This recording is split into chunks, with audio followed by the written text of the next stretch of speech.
ആരാണ് ഗണപതി? സാധാരണക്കാരെ ഏറ്റവും കൂടുതൽ കുഴക്കിയിട്ടുള്ള ഒരു സംശയമാണ്. ഗണപതിക്ക് ആനയുടെ തല, 1.5 കൊമ്പ്, അതുപോലെ ഒരു വലിയ വയറ്, ആ വയറ്റത്തൊരു പാമ്പിനെ ചുറ്റിയിട്ടിരിക്കുന്നു, സഞ്ചരിക്കുന്ന എലിയുടെ പുറത്താണ്. അങ്ങനെയൊക്കെയുള്ള ഒരു ഗണപതി സങ്കല്പം. അതുകൊണ്ടാണ് മറ്റുള്ളവരൊക്കെ നമ്മെ വിമർശിക്കുന്നത് ഗണപതി മിത്താണ്. യഥാർത്ഥത്തിൽ എന്താണ് ഗണപതി സങ്കല്പം? നമ്മുടെ എല്ലാ മൂർത്തി രൂപങ്ങളും നമ്മളുമായി അഭേദ്യമായി ബന്ധപ്പെടുത്തിയാണ് വെച്ചിരിക്കുന്നത്.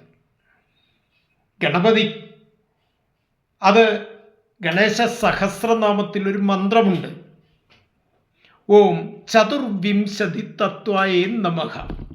ചതുർവിംശതി തത്വം, അതായത് 24 തത്വത്തിനുള്ളിൽ ഇരിക്കുന്ന ആത്മതത്വമാണ് ഗണപതി എന്ന് സാരം. ഈ 24 തത്വങ്ങൾ അത് ഏതൊക്കെയാണ് എന്ന് അടുത്ത വീഡിയോയിൽ പ്രതിപാദിക്കുന്നുണ്ടാവും.